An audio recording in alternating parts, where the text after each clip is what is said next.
শিৱসাগৰৰ ৩৭ নং ৰাষ্ট্ৰীয় ঘাইপথত ভয়ংকৰ ঘটনা। ONGCৰ তেল পৰিবাহী পাইপ ফাটি ক্ৰুড অইল নিৰ্গত।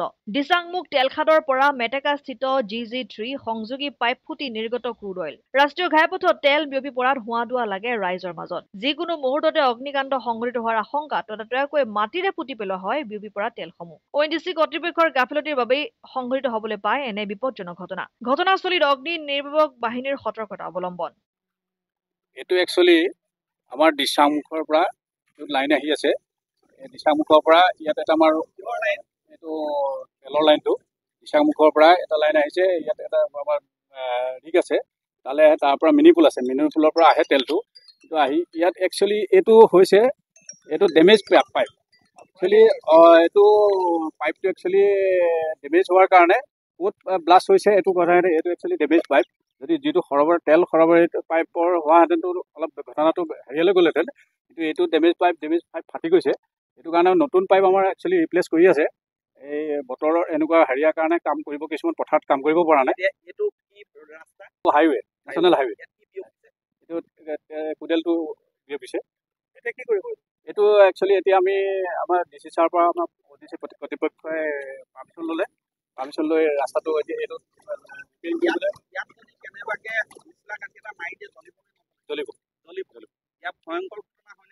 এটা ভয়ংকৰ ঘটনা। তাৰ কাৰণে আমি পাব্লিক আছে।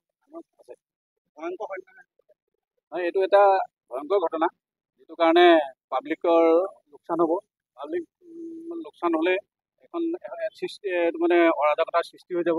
তাৰ কাৰণে আমি আমাৰ ফায়াৰ ব্ৰিগেড আহিছে, ONGC কৰ্তৃপক্ষ আহিছে, সকলোৱে ইয়াত আমি এই বস্তুটো আমি কণ্ট্ৰল কৰিবলৈ বিচাৰিছোঁ। আৰু অলৰেডি আমাৰ এইটো ৰিপেয়াৰিং হ'ব। এইটো একচুৱেলি এতিয়া কাৰ গাফে এইটো বস্তুটো একচুৱেলি নহয়, এইটো ডেমেজ পাইপ। এইটো কোনো এইটো হাইৱে কাৰণতে এইটো গোটেই বস্তুবোৰ হৈছে কি পুৰণা পাইপৰ কাৰণে এই বস্তুটো হৈ আছে। আমি জনাৰ পৰা আমি কৈছোঁ দেই যে পুৰণা পাইপৰ কাৰণে এই বস্তুটো হৈ আছে। যিটো পাইপ মানে একচুৱেলি ৰিপেয়াৰ কৰিব নাই, ৰিপ্লেচ কৰি আছে। নতুন পাইপ ৰিপ্লেচ কৰি আছে। একচুৱেলি ৰিপ্লেচ কৰি আছে। কিছুমান পাইপ মানে এতিয়া ধৰি লওক তাৰ পৰা যিটো লাইন আহি আছে সেইটো ৰিপ্লেচ কৰিবৰ কাৰণে এতিয়া বতৰৰ কিছুমান অসুবিধাৰ কাৰণে তাত পথাৰৰ মাজেদি আমাৰ JCB নাযাব, পাইপ লাইন হ'ব, তেওঁলোকে ৱৰ্কাৰ কাম কৰিব নোৱাৰিব। তাৰ কাৰণে অসুবিধাৰ কাৰণে এনেকুৱা হৈছে। নহ'লে খৰালি বতৰত আমাৰ এইটো কোনো শুই থাকে, একচুৱেলি কামেই কৰি থাকে। এইটো আমি শুই আছোঁ বুলি আমি চাওক। এতিয়া আমি আহিছোঁ, আমি খবৰ পাই যেতিয়া আমি ইয়াত আহিছোঁ, আমি পাব্লিকক ছেফটিৰ কাৰণে আমি ইয়াত আহিছোঁ।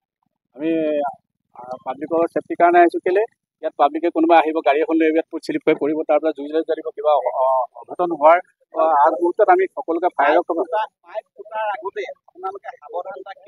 এইটো একচুৱেলি সাৱধানতা সদায় থাকে। এইটো আমি 24 ঘণ্টাই আমি 7x24 আৱাৰ্ছ আমি ৰানিঙত থাকোঁ। আৰু একচুৱেলি চবকে আমি সতৰ্ক কৰি ৰাখোঁ যে পাইপটো ক'ত কিবা লিকেজ হৈছে নেকি। সেইটো কাৰণে আমি কাৰোবাৰ পাব্লিকৰ অসুবিধাৰ কাৰণে আমি সকলো ভাল কাম কাৰণে কৰি আমি চেষ্টা কৰোঁ। মই শিৱসাগৰৰ পৰা সৈয়দ মুস্তাকুৰ ৰহমানৰ ৰিপৰ্ট, অসম আদিত্য।